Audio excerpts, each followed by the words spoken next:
Oke, selamat sore semuanya. Halo. Ayo, kita berikan senyum yang terbaik. Lihat kiri kanan kita kasih senyum dulu yang baik ya. Tuhan Yesus memberkati. Senyum itu penting untuk kita di dalam hadirat Tuhan.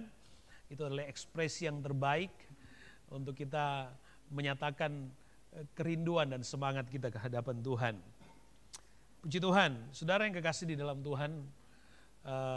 Hari ini tadi dari Gold Coast waktu kami drive ke Brisbane, selesai ibadah pagi, Ibu Gembala dengan sengaja foto itu.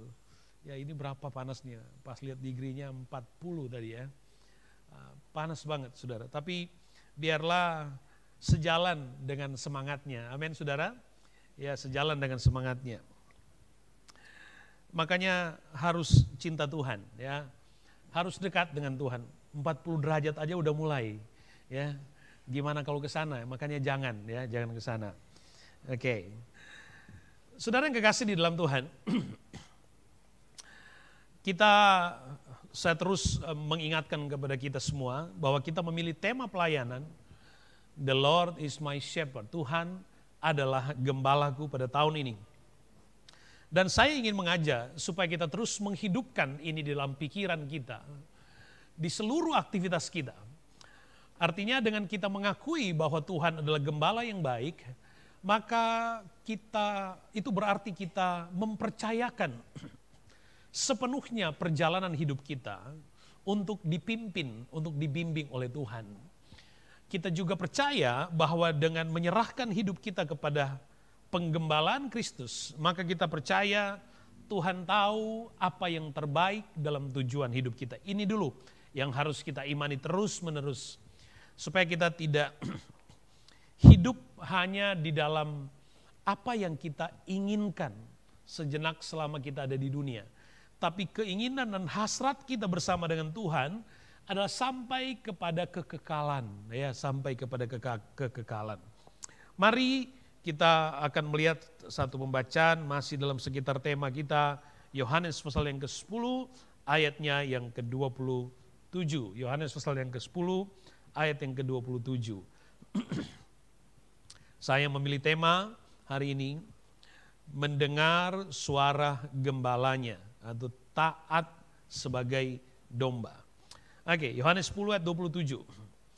Domba-dombaku mendengarkan suaraku, dan aku mengenal mereka dan mereka mengikut aku. My sheep hear my voice.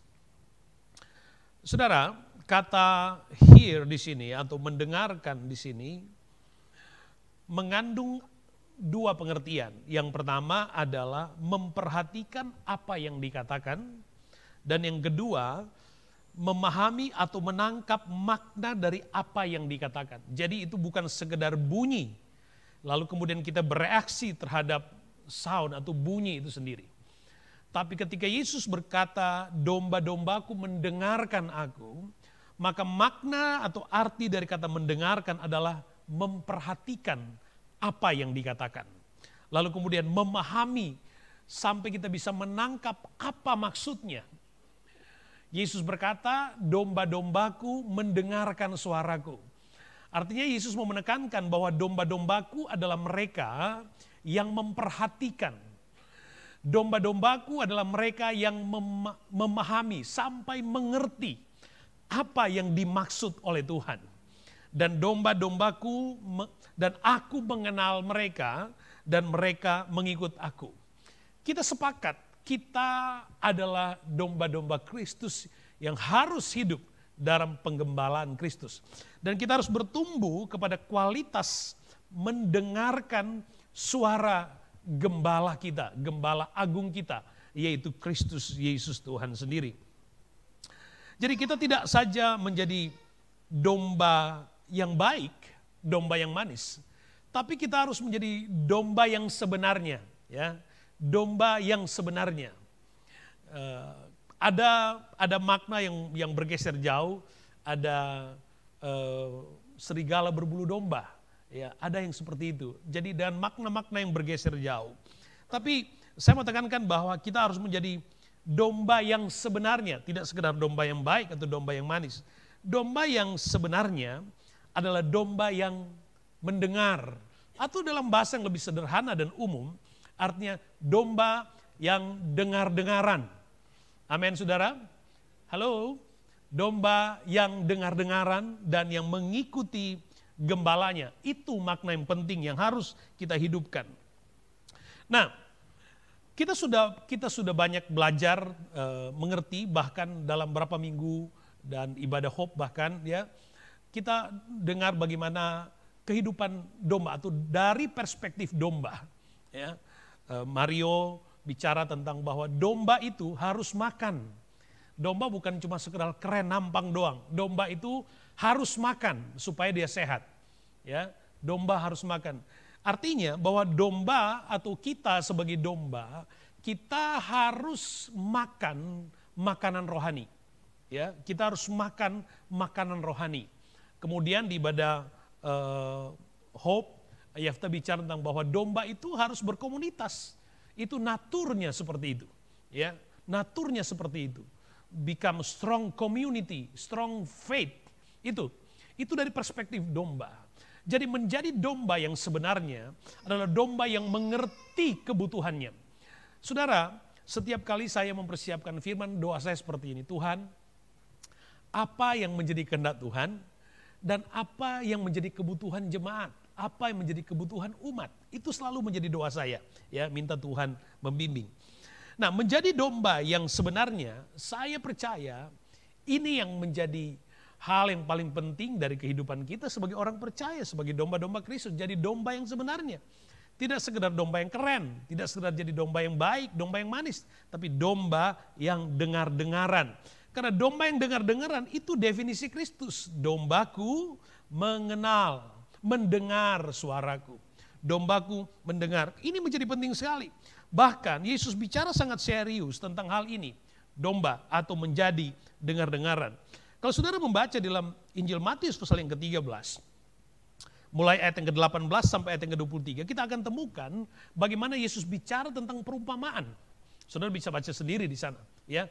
Perumpamaan tentang seorang penabur, ya. Benih yang ditabur ada yang jatuh di pinggir jalan, ada benih yang jatuh di tanah yang berbatu, ada benih yang jatuh di tengah semak belukar. Tapi ada benih yang tumbuh di tanah yang subur, tanah yang baik. Dengan memberikan pemaknaan bahwa benih yang jatuh di pinggir jalan adalah seperti atau diumpamakan sebagai orang yang mendengar tapi menolak untuk mengerti. Dia dengar, dia duduk dengar firman, tapi menolak untuk mengerti. Alkitab berkata, umatku binasa karena tidak punya pengertian, tidak punya pengetahuan yang benar. Lalu Yesus katakan, orang yang mendengar tapi tidak mengerti, lalu kemudian datang iblis mencuri berkatnya, mencuri benih itu, sehingga dia tidak tumbuh dengan baik. Artinya orang yang mendengar tapi tidak mengerti. Itu kelompok yang pertama. Kemudian yang kedua yang Yesus umpamakan di sini adalah yang jatuh di tanah yang berbatu. Yesus memberikan makna dari perumpamaan ini adalah yang jatuh di tanah yang berbatu adalah orang yang mendengar, ya, kemudian dia menerima dengan gembira, dengar dengan gembira, tapi tidak berakar. Dan yang seperti ini kemudian karena dia ditanam di tanah yang berbatu, dia tidak sempat berakar kuat. Sehingga ketika dia menghadapi persoalan hidup, dia tidak tahan. Kenapa? Dia tidak berakar. Orang yang seperti ini adalah dikatakan orang yang mendengar, menerima dengan gembira tapi tidak berakar. Maksudnya di sini adalah orang yang dia suka dengar, gembira, tapi dia hanya ingin mendengar apa yang dia suka. Dia senang mendengar firman yang dia suka aja, dia amenkan yang dia suka. Yang dia nggak suka, enggak tuh. Nah, ini kelompok yang kedua yang Yesus umpamakan. Nah, orang yang seperti ini, yang dengar-dengaran dalam batasan ini adalah orang yang kalau menghadapi kesulitan, dia tidak akan kuat. Kenapa? Karena yang dia dengar itu tidak berakar. Tidak membentuk kehidupan rohaninya dengan baik. Tidak membentuk rohaninya dengan baik. Tidak berakar. Ya. Kemudian yang ketiga, Yang ketiga, Yesus mengelompokkan bagian ini adalah mereka mendengar. Mereka menerima firman itu, tapi tidak berbuah. Benih yang jatuh di tanah tumbuh, tapi dia jatuh di tengah semak belukar. Yesus memberikan makna, artinya di sini adalah yang jatuh di tanah yang semak belukar adalah orang yang atau tanaman rohani terhimpit oleh kekhawatiran dunia. Dia dengar, dia terima, tapi nggak pernah buat kenapa. Dia amenkan firman, dia terima puji Tuhan. Tetapi persoalan-persoalan atau apa yang ada di sekitarnya itu menghimpit pertumbuhan rohaninya. Sehingga dia tidak benar-benar bertumbuh dengan baik. Itu definisi yang ketiga. Ya. Dan Yesus katakan bahwa yang disebut dombaku adalah mereka yang mengenal dan mendengar suara Tuhan. Dan definisi atau makna dari ketika Yesus bicara mereka yang mendengarkan adalah mereka yang memperhatikan. Mereka yang memahami dengan baik. Mereka yang melakukan dengan baik, itu domba yang sebenarnya. Lalu Yesus memberikan sesuai dengan perumpamaan pada kelompok yang keempat. Ada benih yang jatuh di tanah yang baik, tanah yang subur. Artinya dia tidak berbatu di situ, tidak ada semak belukar di situ, dan pas tertanam di hati. Bukan cuma tertanam di pikirannya, bukan di pinggir, di bagian yang lain yang tidak seharusnya benih itu tumbuh.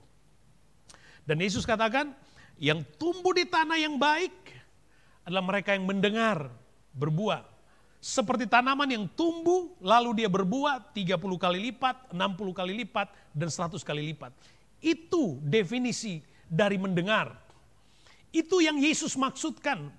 Ketika Tuhan pun bicara Mazmur 23, Tuhan adalah gembalaku, takkan aku kekurangan. Ia membaringkan aku di padang rumput yang hijau. Artinya orang yang sampai kepada definisi ini.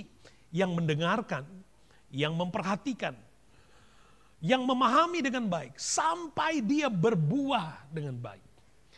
Jadi ternyata saudara, menjadi dengar-dengaran itu penting dalam kehidupan rohani. Injil Lukas pasal 11 ayat 28 berkata, yang berbahagia ialah mereka yang mendengar firman dan yang memelihara. Jadi kalau kita mau tarik makna ekstrimnya, bahwa tidak makanya Yesus katakan tidak semua orang yang mendengar, tapi yang penting adalah mereka yang melakukan. Bahwa ternyata tidak semua orang yang hidup di dalam komunitas kekristenan yang menerima firman itu dapat benar-benar mengalami arti di kekristenan yang sesungguhnya. Dapat menikmati makna pertumbuhan yang sebenarnya. Yesus berkata mereka yang mendengarkan dengan baik, mereka yang berbuah. Dan Yesus berkata bahwa yang berbahagia di dalam Tuhan adalah mereka yang mendengar firman Allah dan yang memeliharanya. Dalam makna yang sederhana sesuai dengan konteks kita, artinya mereka yang berbahagia adalah mereka yang dengar-dengaran. Mereka yang dengar-dengaran. Yang dengar-dengaran katakan amin. Yang tidak dengar-dengaran katakan amin. Oh puji Tuhan, saudara lulus semua. Ya. Kenapa hal ini menjadi penting saudara? Di dalam Roma pasal 10 ayat 17, ini menyangkut kualitas kehidupan rohani kita. Roma 10 ayat 17, iman timbul dari pendengaran. Iman timbul dari kita mendengar firman. Makanya ketika Yesus berkata, domba-dombaku mendengar suaraku, penting bagi kita sebab Yesus ingin memaknai bahwa mereka yang beriman, yang menjadi domba yang sebenarnya adalah mereka yang dengar. Sebab dengan mendengar maka imannya bertumbuh. Dengan mendengar maka kualitas rohaninya bertambah. Dengan mendengar dengan baik, dengan menjadi dengar-dengaran, maka kebahagiaan sebagai orang yang percaya itu dapat diterima, dimaknai dengan baik. Makanya jangan pernah bosan dengar firman. Jangan pernah jenuh dengar firman. Siapapun yang menyampaikan firman itu. Militansi kita untuk mendengarkan firman Allah bukan kepada siapa yang menyampaikan firman. Bukan. Harus kepada firman. Harus kepada firman. Sebab firman itu yang membentuk iman. Bukan siapa yang menyampaikan firman. Iman itu tumbuh dari kita mendengar firman. Yang menyampaikan firman hanya menjadi mediator, menjadi alat untuk menyampaikan firman. Jadi ketidaksukaan Anda kepada saya jangan mempengaruhi firman yang Anda dengar melalui saya, yang rugi Anda. Sebab yang Anda harus terima adalah firman yang kita dengar, bukan siapa yang menyampaikan. Dan di situ letak keseriusannya, di situ letak pertumbuhan iman. Makanya Yesus katakan domba yang sebenarnya adalah mereka yang dengar-dengaran. Mereka yang dengar-dengaran. Nah, kita maju terus. Bicara tentang dengar-dengaran, bicara tentang mendengar, itu berhubungan langsung dengan ketaatan. Dengan ketaatan. Orang yang taat, dia pasti dengar-dengaran. Amin, saudara? Orang yang dengar-dengaran mestinya dia harus taat. Harusnya begitu. Orang yang taat, dia pasti dengar-dengaran. Orang yang mendengar, mestinya jadi orang yang taat. Kita lihat contoh. Di dalam Injil Lukas pasal yang kelima, kita baca dulu ayat yang keempat. Setelah selesai berbicara, ia berkata kepada Simon, bertolaklah ke tempat yang dalam dan tebarkanlah jalamu untuk menangkap ikan. Kalau sudah baca ayat pertama, ayat yang kedua, Yesus datang ke danau Genesaret, danau Galilea, atau danau Tiberias, yang hari ini disebut danau Kineret. Saya harap one day ada tim dari Gold Coast Brisbane kita bisa ke Israel, kita bisa lihat apa sih, kayak apa tuh Galilea. Ya. Gold Coast sedang bersemangat itu by the way. Ya, Yesus datang ke sana. Dan Yesus melihat bahwa ada dua perahu di sana. Ada perahu Simon dan perahu yang lain. Dan Yesus melihat ada Simon yang sedang membersihkan jalannya. Simon yang sedang membersihkan jalan. Ini adalah Simon sebelum menjadi murid Tuhan. Pada akhirnya setelah kisah ini Yesus berkata kepada Simon, hari ini engkau akan kujadikan penjala manusia. Bukan lagi penjala ikan, penjala manusia. Tapi kisahnya saudara perhatikan. Yesus mendapati Simon yang sedang membersihkan jalannya. Lalu Yesus berkata kepada mereka, kepada Simon, bertolaklah ke tempat yang lebih dalam dan tebarkanlah jalamu untuk menangkap ikan. Saudara baca seterusnya, kalau kita baca seterusnya, di dalam ayat yang keempat, Simon menjawab begini, ayat yang kelima, Guru, telah sepanjang malam kami bekerja keras dan kami tidak menangkap apa-apa. Yesus lihat Simon sedang membersihkan jalannya setelah semalam-malaman dia berusaha menangkap ikan dan nggak mendapat apa-apa. Simon adalah seorang profesional fisherman. Dia tahu banget kapan waktu terbaik untuk menangkap ikan. Dia tahu caranya. Dia seorang fisherman yang sukses. Lalu Alkitab ceritakan bahwa di Danau Genesaret semalam-malaman Simon tidak mendapatkan ikan. Sama sekali nggak dapat ikan.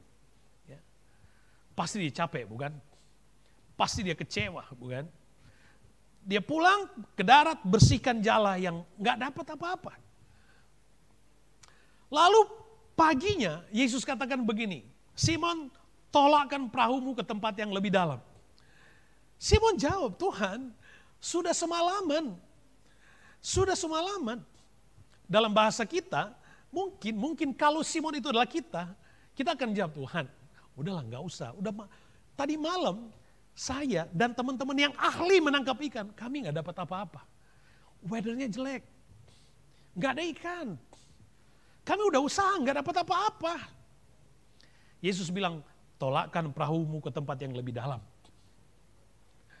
Sekali lagi, kalau mungkin waktu itu kita adalah Simon, kita akan buat alasan macam-macam. Udah capek, udahlah enggak, nanti aja. Yang lain aja Tuhan, jangan saya, yang lain aja. Udah capek semalaman. Udah capek seminggu kerja, nanti ya minggu depan gerejanya, minggu ini enggak usah. Tapi jawaban Simon itu berbeda. Simon cuma jawab begini kepada Yesus. Karena engkau yang menyuruhnya, aku akan menebarkan jala juga. Dia katakan walaupun semalaman kita nggak dapat apa-apa, tidak ada alasan yang cukup rasional untuk Simon mentaati perintah itu. Tidak ada alasan. Karena dia baru aja pulang, bukan? Tapi pesan di sini bukan tentang dia pergi menangkap lagi, bukan. Tapi dia katakan, tapi karena Tuhan yang suruh, aku akan tebarkan jala juga. Apa yang kita bisa tangkap di sini? Simon, sekalipun dia capek, sekalipun dia mungkin agak kecewa, sekalipun ada suasana yang gak nyaman, tapi tetap dia denger-dengeran. Haleluya. Dia taat. Karena Tuhan yang suruh, dia taat. Akhirnya singkat cerita ayat yang ke-6, Simon melemparkan jalannya dan Alkitab katakan begini, mereka menangkap sejumlah besar ikan sehingga jala mereka mulai koyak. Waktu Simon taat, dia menangkap sejumlah besar ikan sampai jalannya mulai koyak. Sampai-sampai harus panggil teman-temannya, bantu dong, bantu, kebanyakan nih berkatnya. Di danau yang sama, di air yang sama, bisa aja sekali lagi, kalau mungkin Simon kita akan bilang, Tuhan gak usah di situ. Tadi malam saya lempar jala di situ, gak dapat apa-apa. Tapi bisa juga Yesus katakan, di mana tempat yang kamu lempar tadi malam? Di situ Tuhan gak dapat apa-apa, lempar lagi ke situ. Jadi bisa seperti itu mungkin suasananya. Tapi pesan-pesan yang paling kuat adalah Simon, dia dengar-dengaran, dia tak lempar jalannya. Di air yang sama, tapi dengan hasil yang berbeda. Saudara, banyak kali kita menghadapi kenyataan bahwa dengan latar belakang pendidikan, latar belakang pengalaman, latar belakang pengetahuan, macam-macam, kita berusaha melakukan sesuatu sesuai dengan bidang profesi kita masing-masing di marketplace kita, untuk berusaha produktif, sehingga berharap dengan itu kita bisa semakin jaya, hebat, bertumbuh, memiliki dan seterusnya. Tapi ada saatnya kita nggak dapat apa-apa dengan segalanya, dengan pengetahuan, dengan pengalaman nggak dapat apa-apa. Dan ada saatnya memang Tuhan izinkan seperti itu supaya kita bisa belajar untuk tidak bergantung kepada pengalaman, pengetahuan, dan lain-lain. Yesus mengajar supaya kita belajar bergantung kepada Tuhan. Sebab ketaatan itu hal yang penting bagi Tuhan. Domba-dombaku adalah mereka yang mendengar suaraku. Dengar, mengerti, memahami apa yang Yesus katakan. Apa yang Yesus katakan. Dan saudaraku yang kekasih dalam Tuhan. Tempat yang tadinya gak, bagi Petrus, bagi Simon, gak ada apa-apanya. Ketika dia taat, ketika dia dengar-dengaran, yang tadinya rasanya mau kolaps nih.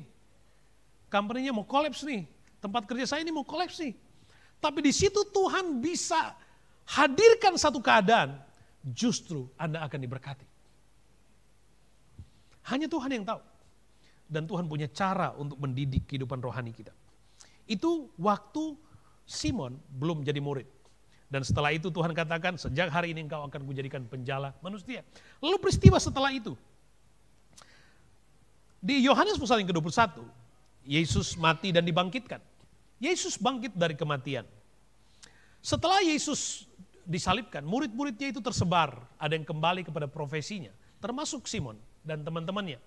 Saudara bayangkan pada waktu itu Yesus baru saja disalibkan, saudara. Jadi sebagai murid-murid Yesus yang selama ini mereka bergantung kepada Yesus, yang selama ini supply-nya dari Yesus, yang selama ini mereka mengalami mujizat, lihat mujizat, suasana yang begitu nyaman, ada popularitas dan lain-lain. Tiba-tiba Yesus mati. Secara fisik dia nggak ada lagi bersama dengan mereka. Apa yang terjadi? Yohanes pasal 21, sudah temukan di sana. Kita baca ayat 14. Itulah ketiga kalinya Yesus menampakkan diri kepada murid-muridnya sesudah ia bangkit dari antara orang mati. Ayat 3. Kita lompat ayat yang ketiga. Yohanes 21. Kata Simon Petrus kepada mereka, aku pergi menangkap ikan. Kata mereka kepadanya, kami pergi juga dengan engkau. Mereka berangkat lalu naik ke perahu, tetapi malam itu mereka tidak menangkap apa-apa. Sekali lagi, semalaman mereka nggak dapat apa-apa. Sebelumnya, Simon belum menjadi murid Tuhan. Belum menjadi murid Tuhan. Nggak dapat apa-apa. Tapi setelah taat kepada perintah Tuhan, akhirnya mendapat tangkapan yang banyak. Lalu kemudian setelah ikut Tuhan, melayani Tuhan. Sampai Yesus disalibkan. Sampai Yesus bangkit. Ada saatnya mereka nggak ada apa-apa. Kira-kira gambarnya begitu. Sampai Simon bilang, saya mau menangkap ikan di laut. Kita mau makan apa nih? Teman-temannya, kita juga mau ikut. Datanglah mereka yang sudah murid-murid yang sudah rohani banget. Mereka adalah murid-murid yang sudah ikut Tuhan. Murid-murid yang sudah melayani bersama dengan Yesus. Mestinya kan, kalau sudah melayani kan kita, mungkin kita akan berpikir begini, atau mereka akan berpikir mereka layak untuk mendapatkan pengalaman mujizat seperti yang Yesus lakukan. Seharusnya, atau mungkin mereka berpikir begitu. Dan itu juga yang adalah pikiran dari banyak orang Kristen. Kalau sudah ikut Tuhan, mestinya kan hidup ini baik-baik aja seterusnya. Kalau sudah ikut Tuhan, mestinya hidup dari mujizat yang satu kepada mujizat yang lain dan seterusnya. Kan Tuhan tidak akan permalukan. Lihat pada peristiwa ini. Setelah ini keadaan, saya katakan Ibu Gemala, wow, suasana itu. Bayangkan mereka yang ikut Tuhan, Petrus sampai bela-belain, mau mati. Bahkan sampai dia potong telinga orang untuk belain Tuhan. Dia layak dapat yang terbaik, bukan? Dia layak alami berkat, dia layak alami mujizat. Tapi cuma mau nangkap ikan aja, semalaman lagi gak dapat apa-apa. Gak dapat tuh, gak dapat apa-apa.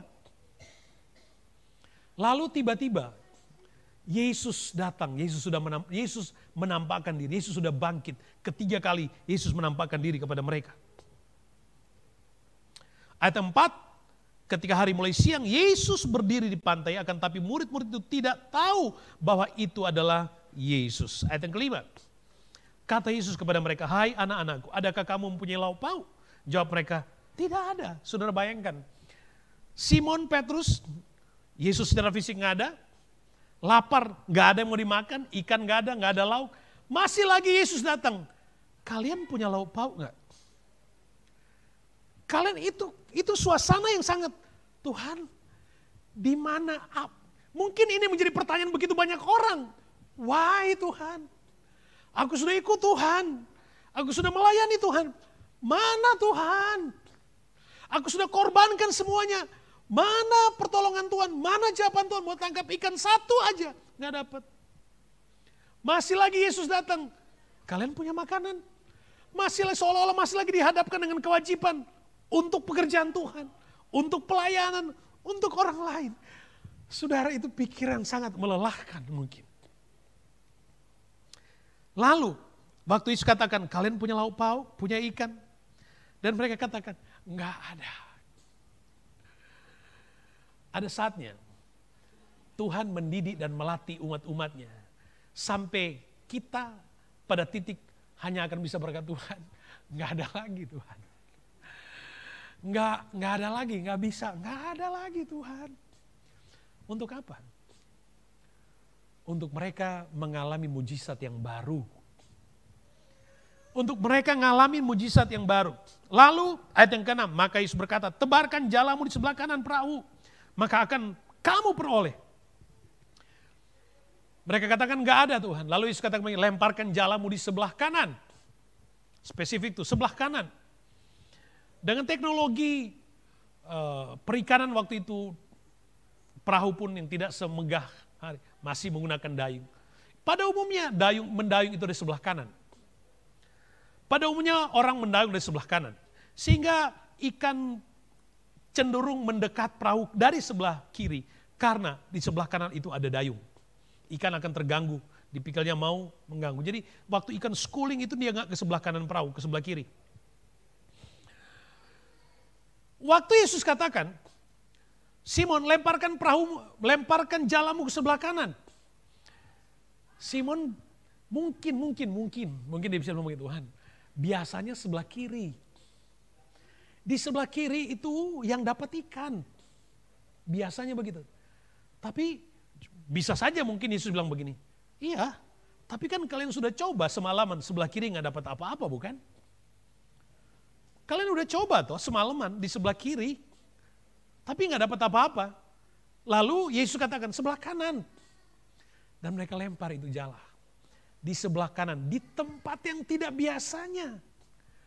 Di tempat yang pikiran ini dikatakan nggak ada sumbernya. Itu nggak ada mata airnya.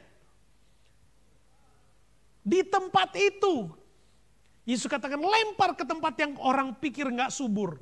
Orang pikir nggak ada sumbernya. Orang pikir itu keadaan yang mati, nggak ada kehidupan. Tuhan bilang lempar ke sana. Dan apa yang jadi? Lagi-lagi Petrus taat. Dia dengar-dengaran dan taat. Pada level pertumbuhan iman kita, tidak mudah menjadi orang yang dengar-dengaran. Itu butuh waktu. Itu butuh waktu, apalagi menjadi orang yang taat. Itu butuh waktu. Tapi ketika Anda sedang di-challenge untuk menuntut ketaatanmu, sesungguhnya itu menunjukkan kualitas imanmu. Tuhan sedang challenge iman kita untuk semakin naik ke tempat yang lebih tinggi. Karena itulah iman. Iman artinya bukti dari sesuatu yang belum kita lihat, bukan? Itu iman, bukan? Itu iman, makanya Tuhan bilang lempar ke kanan. Tidak ada alasan rasional di situ. Tapi Tuhan bilang taruh di situ karena itu bukti dari sesuatu yang belum kita lihat. Lempar ke situ. Dan dengan iman mereka lempar. Ada ikan tuh. Tuhan buktikan. Itulah hidup dalam penggembalaan Kristus. Lagi-lagi mereka menangkap sejumlah besar ikan. Tadinya mereka pikir cukup buat mereka makan. Tapi akhirnya mereka menangkap ikan yang banyak. Mereka menangkap ikan yang banyak. Kenapa demikian? Ketaatan akan mengajar kita untuk mengalami hal-hal baru. Menjadi pengalaman baru dalam pertumbuhan iman kita. Maka jangan bergantung kepada pengalaman masa lalu. Baik kita punya pengalaman di dalam Tuhan. Kita bersyukur pernah punya pengalaman masa lalu. Tapi kita harus terus mengharapkan pengalaman baru bersama Tuhan. Bukankah kita berkata, selalu baru setiap pagi, baru setiap pagi. Itu janji Tuhan, harapkan pengalaman baru. Dan di dalam setiap pengalaman baru dibutuhkan langkah lebih maju di dalam dengar-dengaran kepada ketaatan. Dan Tuhan membuktikan itu. Domba-dombaku mendengar suaraku. Sekalipun saya sudah katakan tidak ada alasan rasional untuk melakukan apa yang Tuhan perintahkan. Tapi itulah iman. Itulah iman. Lakukan itu. Sekalipun ada saatnya kita melayani Tuhan, rasa-rasanya kita tidak mendapatkan semua yang kita mau. Tapi itu cara Tuhan untuk melatih kita. Membawa kita pada tingkat yang lebih tinggi dari dimensi pertumbuhan rohani kita. Bertumbuh ke sana. Alami Tuhan. Jadilah anak-anak Tuhan yang dengar-dengaran. Taat kepada Tuhan. Ayat 9, lompat pada bagian akhir. Ketika mereka tiba di darat, mereka melihat api arang di atasnya ikan dan roti. Ayat 10 kata Yesus kepada mereka, bawalah beberapa ikan yang baru kamu tangkap. Bawalah beberapa ikan yang baru kamu tangkap. Yesus yang kasih mereka dapat ikan banyak, bukan? Yesus yang buat sampai mereka dapat ikan banyak. Pada waktu di pantai, mau bakar-bakar ikan, Yesus bilang begini, bawa ikan yang kalian tangkap, bawa kepadaku. Itulah maknanya ketika kita diberkati, kita belajar mempersembahkan kepada Tuhan. Jangan pernah punya konsep mental kalau ke Tuhan kita bayar. Nggak ada yang bisa, tidak ada nilai yang dapat kita berikan untuk dapat membayar apa yang Tuhan buat dalam hidup kita. Nggak ada. Apapun yang saudara buat tidak akan pernah bisa merubah sorga lebih mulia. Apa yang kita berikan tidak pernah dapat merubah Tuhan lebih kaya. No.